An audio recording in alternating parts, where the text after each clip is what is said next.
მოტივაციის პრობლემა გაქვს, ესე იგი არ გაქვს ხედვა.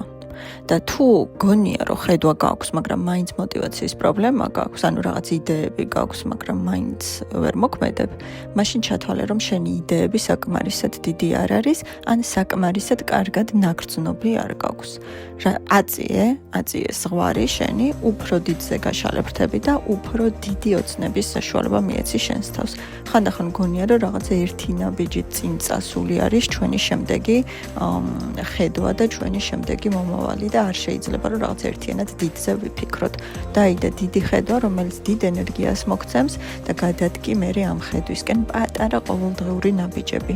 ნაბიჯები ყოველთვის პატარა უნდა იყოს, იმიტომ რომ დიდი ნაბიჯები გაგუპრესავს, ფიზიკურად ვერ შევძლებთ და ამის ენერგია არ გვექნება, მაგრამ ხედვა ყოველთვის დიდი უნდა იყოს, ყოველთვის უნდა განვიცდიდეთ და ვგრძნობდეთ რა საუკეთესო შედეგს მოგვიტანს, იმისთვის რომ გქონდეს ენერგია.